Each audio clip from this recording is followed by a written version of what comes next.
の松のおトイレ作業を公開します。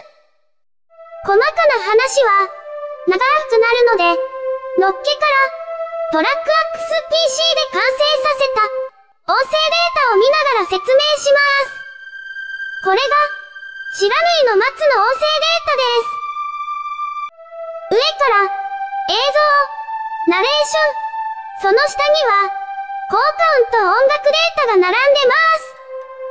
効果音は映像を再生しながら配置しました。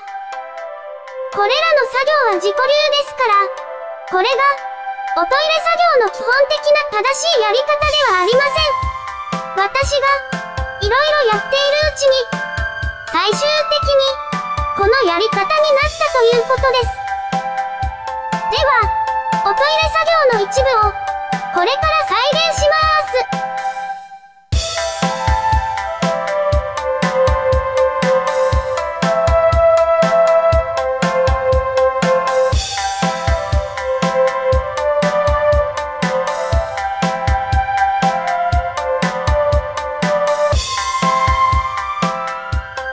これから作業の音をそのまま出します。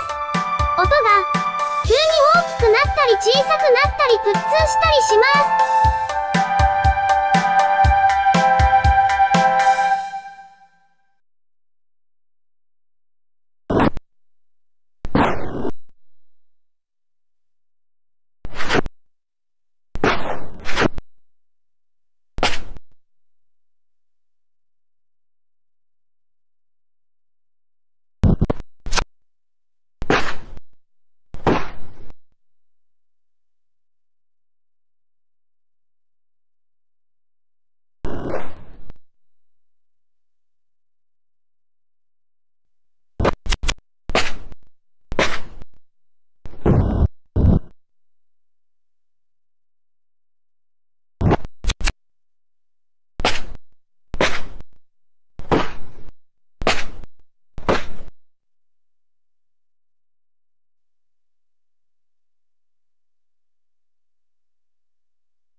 雪女のようになった娘は、それでも松明を振り続けていたが、ついに油が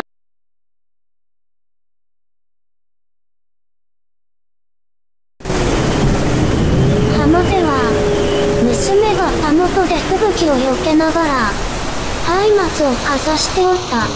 いかがです？結構めんどくさいことしてるでしょ？これらの作業は自己流ですから、これがおトイレ作業の基本的な正しいやり方ではありません。私がいろいろやっているうちに、最終的にこのやり方になったということです。雪女のようになった娘。この音声を使った不知火の松は、今、公開中です。それでは、この辺で、ご案内は、佐藤さららでした。